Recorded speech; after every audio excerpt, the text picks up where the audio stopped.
Hello everyone. Glass mask के last part में आप सभी का बहुत बहुत स्वागत है। तो चलिए without wasting any more time story पर नजर डालते हैं। लेकिन इससे पहले अगर आपने अब तक इसके प्रीवियस एपिसोड्स को नहीं देखा हो देन आई सजेस्ट ज़रूर देख लें। उसका लिंक आपको डिस्क्रिप्सन बॉक्स में और कमेंट सेक्शन में भी मिल जाएगा। एंड ऐसे इंटरेस्टिंग स्टोरीज के लिए हमारे चैनल को सब्सक्राइब करना ना भूलें। Thank you.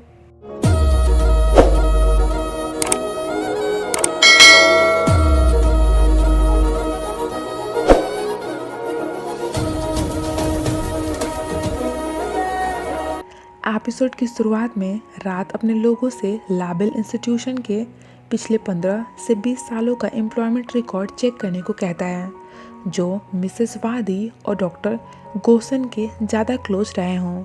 इधर दिन क्वान के घर आया था और साथ ही अपने साथ उसके लिए कुछ खाने को भी लेकर आया था। कहता है, लगता है तुम काफ़ी टाइम से ऐसे ही पड़ी हुई हो, बट आई थिंक अब तुम्हें नहा लेनी चाहिए क्योंकि तुम में से एक अजीब सी बदबू आने लग गई है। दिन उसका मूड ठीक करने की कोशिश कर रहा था। दिन खुद ही उसे खाना भी सर्व करता है और काफ़ी सारी बातें करने लग जाता है। कहता है, तुम स्माइल करती हुई बहुत प्रिटी लगती हो, सो हमेशा हंसती ही रहा करो। क्वान कहती है, मुझे लगा तुम तो दिल टूटने के बाद काफ़ी देवदास से बने फिर रहे होगे। पर दिन उसे बताता है कि ऐसी कोई बात नहीं है। मेरे पेरेंट्स के डेथ के बाद कॉलेज में मेरी नादा से दोस्ती हुई थी, जिसके बाद मैं उसके क्लोज आया और फिर हमारी एक फैमिली बन गई। क्लोज होने की वजह से ही मुझे ऐसा लग रहा था जैसे मैं नादा से प्यार करने लग गया हूँ। But love is not all about closeness, ये तो उससे कहीं ज़्यादा बढ़कर है। दिन की बातों से ऐसा लग रहा था जैसे उसे क्वान से प्यार होने लग गया हो, इसीलिए तो उसकी इससे फिक्र भी हो रही थी। इधर पुलिस डॉक्टर गोसन से पूछती है कि डॉक्टर जॉन के स्कल के साथ उन्हें जो और भी बोन्स मिले थे वो किसी 25 to 30 ईयर ओल्ड लेडी के हैं, तो क्या उन्हें कुछ पता है कि वो कौन हो सकती है। डॉक्टर गोसन बहुत ही ज़्यादा बिल्कुल शॉक्ड रह गए थे। देन थोड़ी देर सोचने के बाद कहते हैं, नहीं, मुझे इस बारे में कुछ नहीं पता। रात भी आकर उनसे मिलता है। कहता है, मुझे पता है कि आपने डॉक्टर जॉन को नहीं मारा है। आप पुलिस को सारा कुछ सच सच क्यों नहीं बता देते हैं, और किसी के बारे में ना सही एटलीस्ट क्वान के बारे में तो सोचिए कि आपके बिना वो अकेली कैसे रहेगी। पर डॉक्टर गोसन वो तो कुछ बोलने के लिए रेडी नहीं थे, लेकिन नादा वो आई विटनेस बनने के लिए तैयार थी क्योंकि डॉक्टर गोसन ने उसकी हेल्प करी थी। एंड ऑफ कोर्स ये अब बदले में उनकी हेल्प भी करना चाह रही थी। पर डैड और रात ये दोनों लोग ही उसे ऐसा करने से इनकार कर देते थे क्योंकि ये नहीं चाहते थे कि नादा एक और बार अपने लाइफ को खतरे में डाले। देन इसके बाद हमें पेज को दिखाते हैं। अचानक से कोई आता है और आकर उसे सामने से शूट कर देता है, जिससे ऑन द स्पॉट उसकी डेथ भी हो जाती है। उस मोमेंट पर काव उसी के साथ थी, जो बहुत काफ़ी घबरा भी गई थी। सो वो वहाँ से सीधे अपनी मॉम के पास आती है, इन्हें पेज की डेथ का बताती है।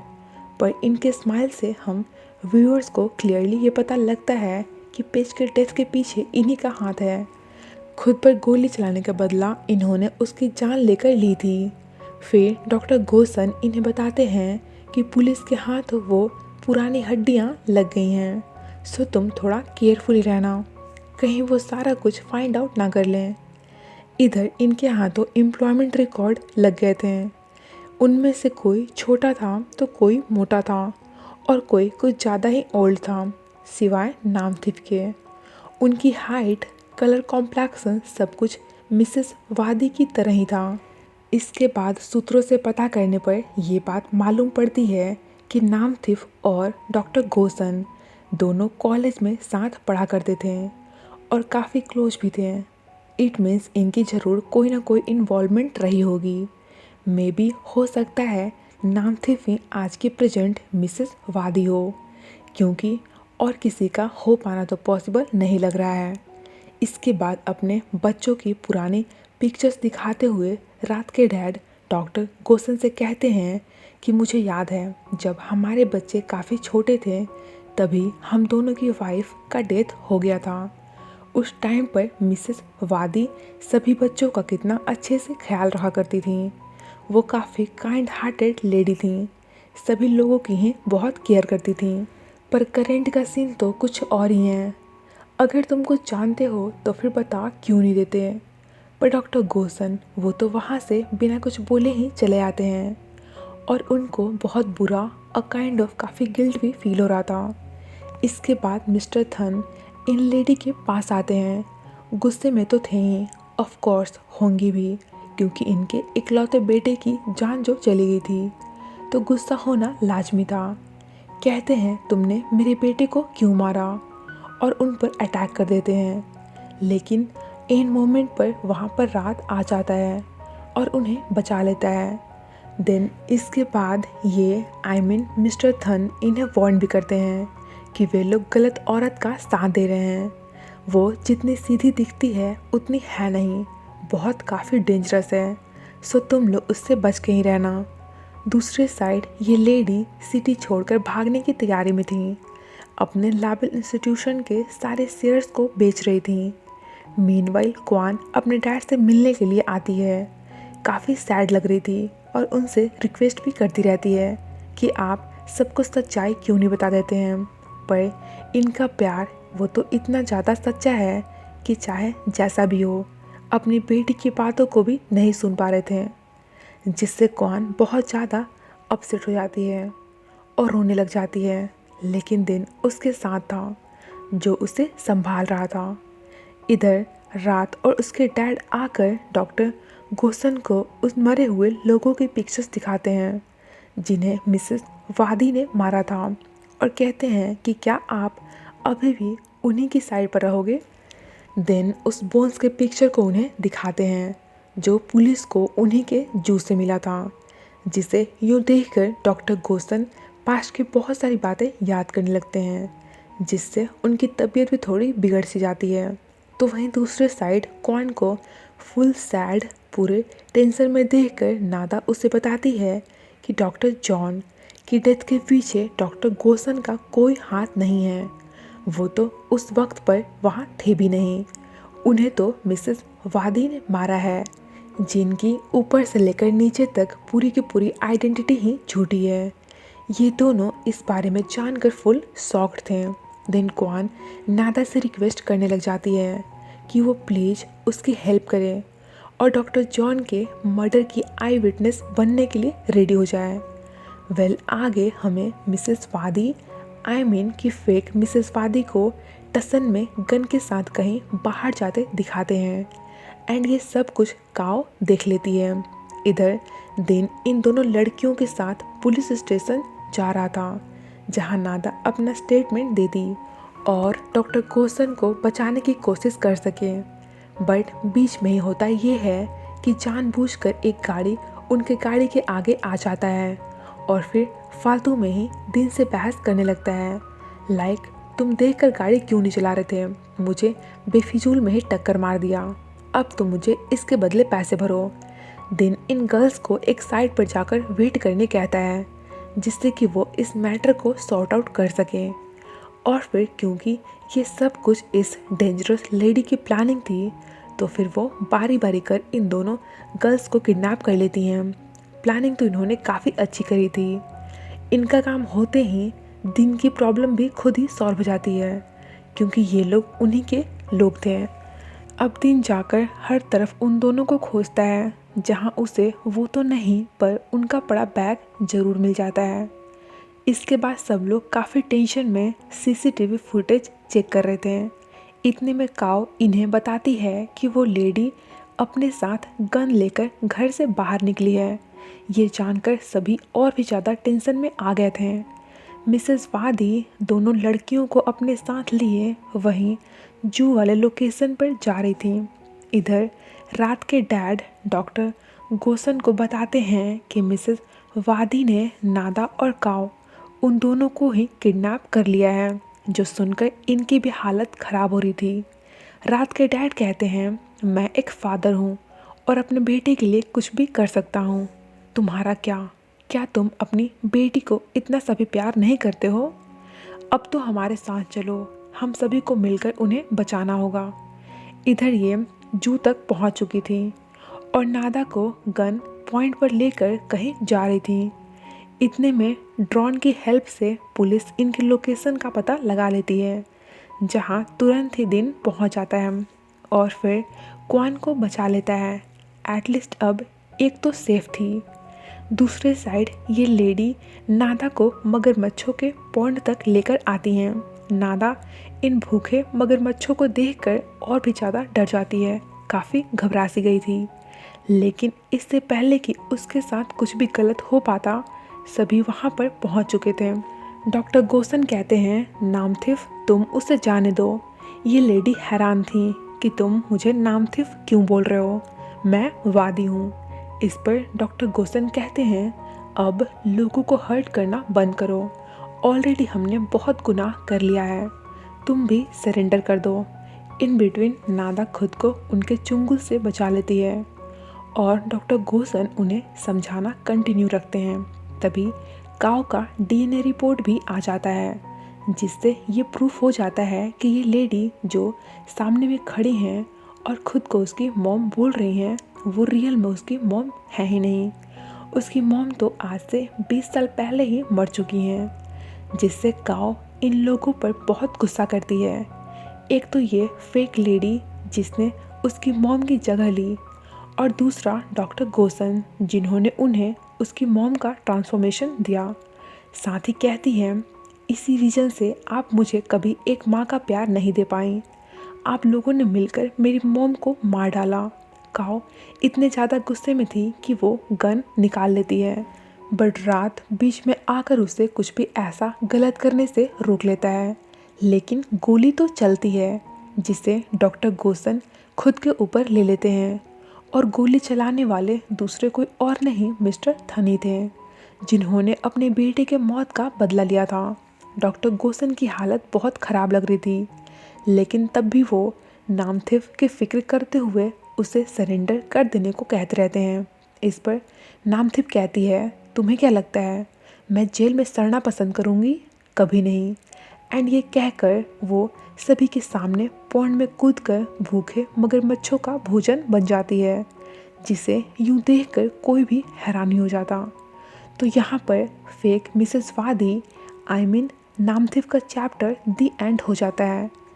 आगे हमें हॉस्पिटल का सीन दिखाया जाता है, जहाँ डॉक्टर गोसन अपना स्टेटमेंट देते हुए सभी लोगों को उनकी और नामथिफ की स्टोरी बताते हैं कि उन दोनों को उनके हाई स्कूल टाइम से ही प्यार था।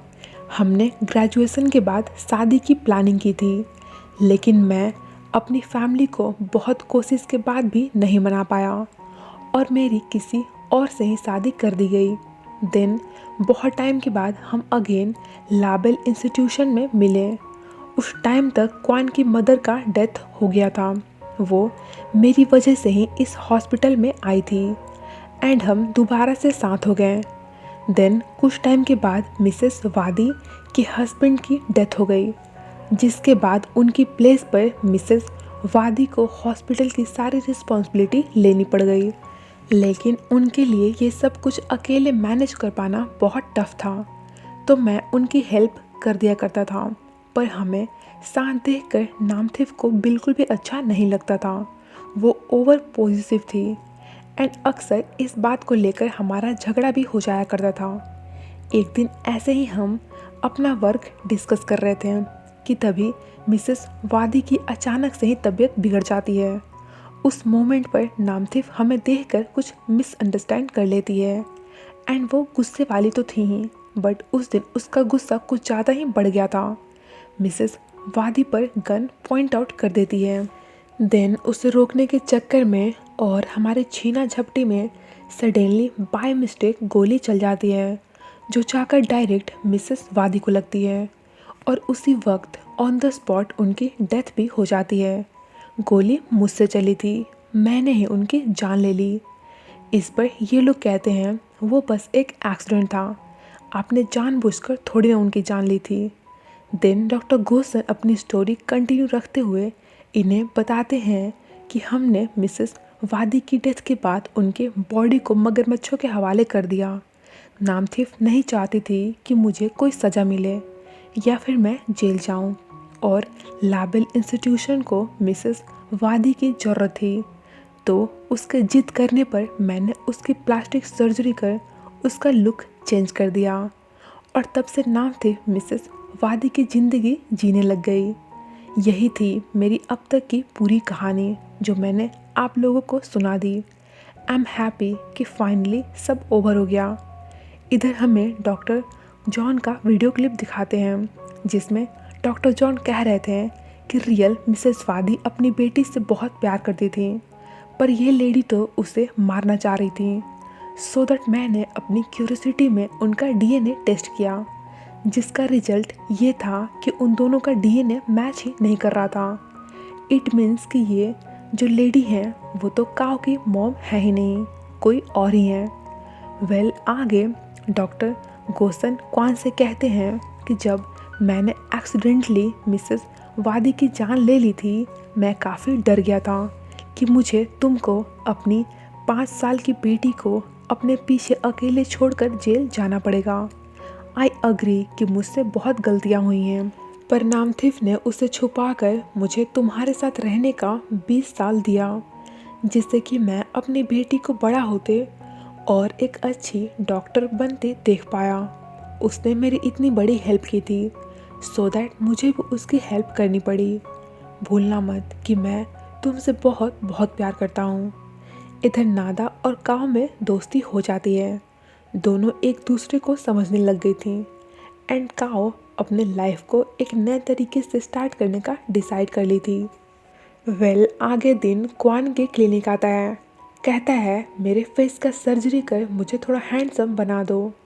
क्वान कहती है क्यों, क्या हुआ? दिन कहता है शायद मैं थोड़ा कम हैंडसम हूँ, तभी तो तुम मुझसे नहीं पट रही हो ना, इसीलिए बोल रहा हूँ मेरी सर्जरी कर मुझे ऐसा लुक दे दो जो तुम्हें पसंद आए। क्वान स्माइल करती है और कहती है ऑलरेडी तुम मुझे पसंद हो और ऐसे ही पसंद हो। एंड फाइनली इनकी लव स्टोरी भी स्टार्ट हो जाती है। फिर क्वान डायरेक्ट अपने डैड से मिलने आती है। दिन भी उसके साथ ही था। दिन हिम्मत जुटाकर डॉक्टर गोसल से उनके रिलेशनशिप में होने का परमिशन भी ले लेता है। अपनी बेटी को इतना खुश देखकर भला डैड को क्या प्रॉब्लम हो सकती थी, तो वह आसानी से उन दोनों के रिश्ते के लिए मान जाते हैं। इधर बाप बेटे की बातों में डैड कहते हैं अब तो तुम्हारी शादी हो जाएगी, तुम अपने एक न्यू लाइफ में बिजी हो जाओगे और मैं अकेला रह जाऊंगा। रात कहता है आप काफ़ी टाइम से अकेले हो, अब आपको भी अपने लिए कोई स्पेशल वन ढूंढ लेनी चाहिए। इस पर डैड कहते हैं मैं तुम्हारी तरह यंग थोड़ी ना हूँ, काफ़ी ओल्ड हो चुका हूँ। इस एज में मुझे ट्रू लव कहाँ से मिलेगा? जो भी आएगा वो सिर्फ पैसे होने की वजह से मेरे साथ रहेगा, ना कि प्यार की वजह से। तभी एक डॉग के पीछे भागती हुई लेडी उनकी तरफ आती हैं, जो यहाँ ट्रिप पर अकेली आई हुई थी। दिन फिर बातों ही बातों में इनकी काफ़ी जल्दी दोस्ती भी हो जाती है और ऐसा लगने लगता है लाइक इनकी लव स्टोरी भी आगे बढ़ रही होगी। वहीं रात भी नादा के साथ बहुत खुश था। फाइनली रात उसे शादी के लिए प्रपोज करता है और नादा तुरंत ही हाँ बोल देती है। दोनों एक दूसरे को किस करते हैं। इन्होंने अपनी पूरी लाइफ साथ एक्सपेंड करने का डिसाइड कर लिया था। इतने सब अप्स एंड डाउन से इन दोनों को कोई शिकायत नहीं थी। मेन थिंग इज दैट दोनों साथ थे और काफ़ी खुश भी। वेल, नादा की मॉम भी उन्हें साथ इतना खुश देखकर बहुत खुश होती हैं। फाइनली शो की सारी मिस्ट्री सॉल्व हो गई थी और सभी लोगों को उनका उनका ट्रू लव भी मिल गया था। एंड यहीं पर ही कि इसी ब्यूटीफुल मोमेंट पर हमारे इस ब्यूटीफुल शो का हैप्पी वाला दी एंड हो जाता है। तो कैसी लगी आप लोगों को इनकी ये सस्पेंस से भरी हुई केमिस्ट्री? आई होप अच्छी लगी होगी। तो जल्दी मिलते हैं आप लोगों से किसी डिफरेंट ड्रामे की हिंदी एक्सप्लेनेशन के साथ। Till then take care, bye and thank you so much for watching inspiration.